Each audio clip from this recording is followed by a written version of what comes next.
নমস্কার বন্ধুরা, আবার একটা থালির রেসিপি নিয়ে চলে এসেছি। আজকে আবারও কম তেলের একটা থালি তোমাদের সাথে শেয়ার করব। মাত্র 10 মিলিলিটার তেল দিয়ে আজকে পুরো পরিবারের জন্য একটা থালি রেডি করে নিয়েছি। একটা থালি রেডি করেছে, কিন্তু পুরো পরিবারের জন্য, সবার জন্যে কিন্তু রান্না হয়েছে। সেই ভিডিওটা অবশ্যই লাইক দিয়ে শুরু করো। দেখাবো তোমাদের কিভাবে মাত্র 10 মিলিলিটার তেলে তোমরা কিভাবে রান্না করবে। দেখো, এখানে আলু কেটে রেখেছি, পটল কেটে রেখেছি, আলুগুলো লম্বা করে একটু চিড়ে রেখেছি, আর এখানে মাঝখান থেকে চিড়ে পাতলা করে রেখেছি, আর এখানে কিছুটা আলু কেটে রেখেছি ডুমো ডুমো করে। পটল আলু সব একসাথে প্রেসার কুকারে সিটি দিয়ে দেবো, মাত্র দুটো সিটি দেবো, তার বেশি দেবো না। একটু জল দিয়ে দিয়েছি, একটু ডুবো ডুবো রয়েছে, সেই অবস্থায় জল দিয়ে সিটি বসাতে দিয়ে দিয়েছি। আর এখানে আর একটা কড়াইয়ের মধ্যে সামান্য 1 কাপ মতন জল দিয়েছি, তার মধ্যে দিয়ে দিয়েছি 1 টুকরো আদা। এটা লাইটের জন্য একটু বোঝা যাচ্ছে কম।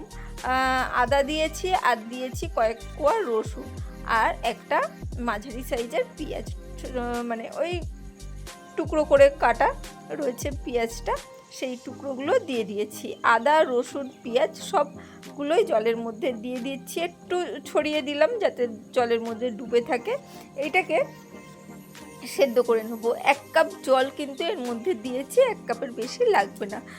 অল্প দিয়েছিলাম, বাদবাকি জলটা আরও যেটুকুনি ছিল সেটাকে দিয়ে দিয়েছি, সেদ্ধ হতে দিয়ে দিয়েছি। আর এই চামচটার মধ্যে যে তেলটা নিচ্ছি, পরিমাণটা পুরোপুরি কিন্তু 10 মিলিলিটার, ঠিক আছে। দেখো, তেলটা নিয়ে নিলাম। এই তেল দিয়ে কিভাবে কি রান্না করব অবশ্যই তোমাদের সাথে শেয়ার করব। দেখো, এখানে পটলগুলো সেদ্ধ হয়ে গেছে, পটল আলু সবই সেদ্ধ হয়ে গেছে। জল ঝরিয়ে নিয়েছি, বের করে নিচ্ছি। পটলগুলো বের করে নিলাম, আর আলুটা যেটা মাখবো বলে পটলের সাথে রেখেছিলাম সেইটাও নিয়ে নিয়েছি, আর বাদবাকি আলুটা রেখে দিয়েছি তরকারির জন্য। সামান্য একটু লবণ নিয়ে নিচ্ছি, আর নিয়ে নিচ্ছি কাঁচা লঙ্কা দিয়ে ঘষে লবণটার মধ্যে ঘষে নেবো, তাতে কি হয়, লঙ্কাটা ঘষতে সুবিধা হয়, ঠিক আছে। লঙ্কা যখনই ঘষবে একটু লবণ নিয়ে নেবে, তার মধ্যে ভালো করে ঘষলে কিন্তু লবণের মধ্যে লঙ্কাটা ভালো করে মাখা হয়ে যায়। অনেকেই জানো না, তাই জানিয়ে দিলাম। ভালো করে এবারে পটলগুলোকেও চটকে নিয়ে মেখে নেবো। একটু হালকা গরম থাকতে মাখবে, যে কোনো সবজি একটু হালকা গরম থাকতে মাখলে সুবিধা হয়। আর এই 10 মিলিলিটার তেল থেকে নিয়ে নিচ্ছি আমি খুব সামান্য পরিমাণ সর্ষের তেল।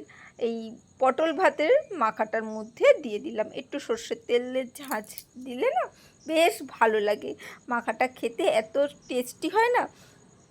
যারা তো খেয়েছো তারা জানো, যারা খাওনি তারা অবশ্যই খেয়ে দেখো, এখানে পেঁয়াজ আদা রসুন যেগুলো দিয়েছিলাম সেইগুলো সেদ্ধ হয়ে গেছে। আমি এখানে নিয়ে নিচ্ছি তার সাথে কয়েকটা কাঁচা লঙ্কা।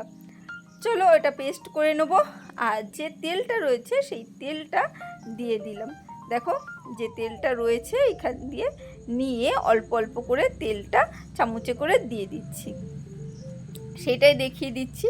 আর ওই যে তখন স্ট্যান্ডটা একটু খারাপ ছিল, তাই ভিডিওটা খুব সাবধানে ধীরে সুস্থে করছি, সেইভাবে নড়াচড়া করিয়ে আমি করতে পারিনি, সেই জন্যে ক্ষমা চেয়ে নিচ্ছি। তবুও তোমাদের দেখিয়ে দিলাম যে ওই তেলটা থেকেই কিন্তু আমরা নিয়েছি। তেলটা থেকে নিয়েই কিন্তু এখানে ডিমগুলো ছেড়ে দিয়েছি। আগেই দেখিয়েছি ডিমগুলো কিন্তু সেদ্ধ বসিয়েছিলাম, ডিমগুলো সেদ্ধ হয়ে গেছে। আর এখানে ডিমগুলোকে ভেজে নিচ্ছি। দেখো, সুন্দরভাবে এখানে 6টা ডিম রয়েছে, 6টা ডিম ভালো করে হালকা হালকা করে ভেজে নিচ্ছি। আর গাগুলো কিন্তু ডিমের চিড়ে দিয়েছি, একটু লবণ একটু হলুদ গুঁড়ো দিয়ে দিয়েছি যাতে ডিমটা ভাজা খুব সুন্দর করে হয়। এবারে বাদবাকি যে তেলটা রয়েছে কড়াইয়ের মধ্যে দিয়ে দিলাম। এই তেলেই কিন্তু রান্না হয়ে যাবে ডিমের তরকারি। দেখো কতটুকু তেল, আশা করি তোমরা দেখে বুঝতে পারছো।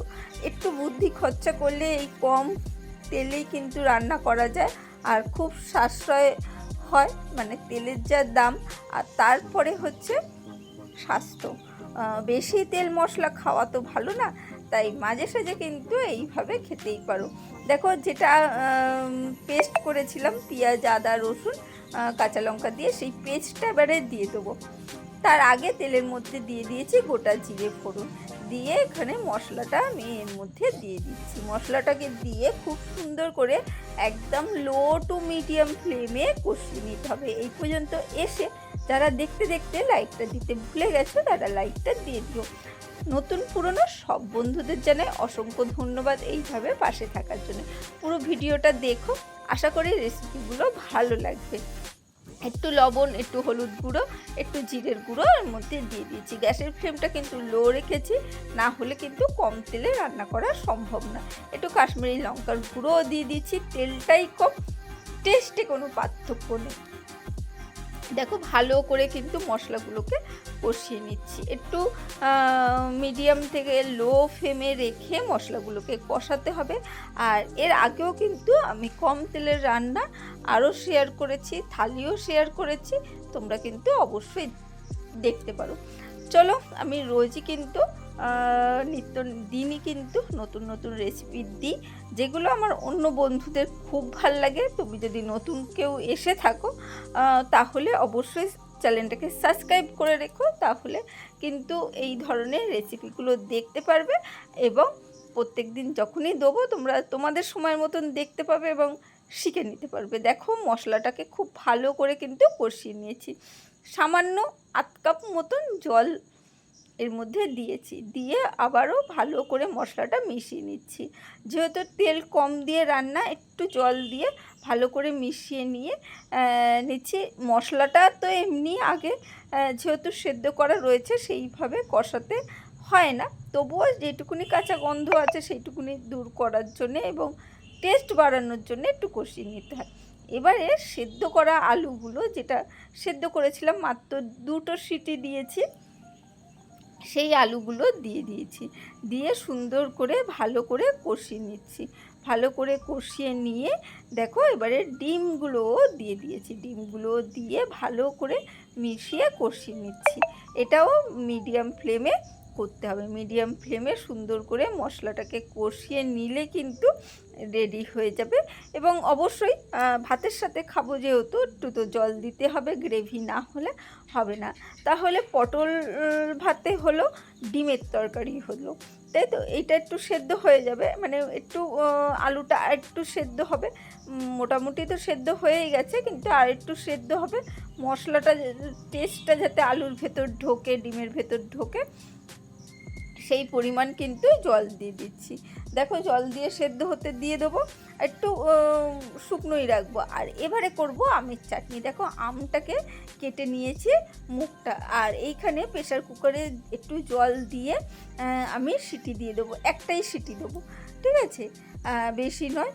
দেখো ডিমের তরকারি রেডি। এইখানে একটু গরম মশলার গুঁড়ো দিয়ে নাড়াচাড়া করে এবারে কিন্তু নামিয়ে নেবো বাটিতে, কিন্তু আমি তুলে নেবো। একটু ধনেপাতা দিয়ে দিচ্ছি সামান্য, তাতে কি হবে ডিমের তরকারির টেস্টটা কিন্তু দারুণ আসবে। চলো, ডিমের তরকারি রেডি হয়ে গেছে। ওইদিকে কিন্তু আমটাও অলরেডি সিটি পড়ে গেছে, আমটাও কিন্তু সেদ্ধ হয়ে গেছে। তাহলে আমটাকে দিয়ে কি করব, আম দিয়ে চাটনি করব। তেল তো সবটাই ইউজ করে ফেললাম, তাহলে কি আবার তেল দিয়েছি? না, তাহলে একটু দেখতে হবে। চলো, আমটা সেদ্ধ হয়ে গেছে। দেখো মুখটা যেহেতু কেটে দিয়েছিলাম, আমের খোলাটা এইভাবে মানে নিচে থেকেই খুলে এসেছে, আমি খুলে নিয়েছি। এবারে নিয়ে এর মধ্যে আমের পাল্পটা বের করে নেবো। একটু জল দিয়ে আমের পাল্পটা বের করব, তাতে কি হবে আমটা একটু ঠান্ডা হয়ে যাবে। বেশি জল দেবো না, বেশি জল দিলে আমের চাটনিটা বেশি পাতলা হয়ে যাবে, সেই জন্যে বেশি জল দিচ্ছি না। অল্প জল দিয়ে একটু আমের গায়ে কাইগুলো, মানে আমের পাল্পগুলোকে আমি হাত দিয়ে এইভাবে সুন্দরভাবে বের করে নিচ্ছি। দেখো আমি বের করে নিয়েছি। এর মধ্যে সামান্য একটু লবণ দিয়ে দিচ্ছি, আর পরিমাণ মতন এই দেখো চিনি দিয়ে দিচ্ছি, যতটা চিনি লাগে।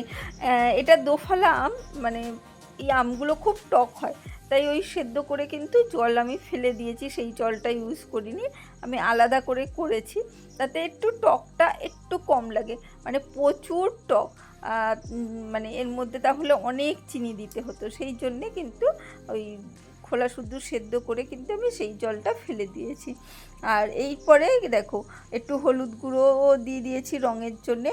এবারে ভালো করে কিন্তু নাড়াচাড়া করে নিচ্ছি আমের চাটনি। তোমরা বলছো এইভাবে আমের চাটনি হয়ে গেল, এটা কি খেতে ভালো লাগবে?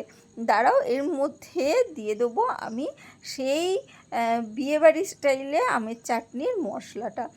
সেই মশলাটা কিন্তু করে রেখে দিয়েছি, যখনই চাটনি করি তখনই অল্প একটু মিশিয়ে দিই, দুর্দান্ত টেস্ট হয়। আর দেখো দেখো তেল ছাড়া কিন্তু আমের চাটনি রেডি হয়ে গেল, খেতে কিন্তু অপূর্ব হয়েছিল। একবার অবশ্যই এইভাবে চাটনি করে দেখো, একটা পুরো থালি কিন্তু রেডি হয়ে গেছে।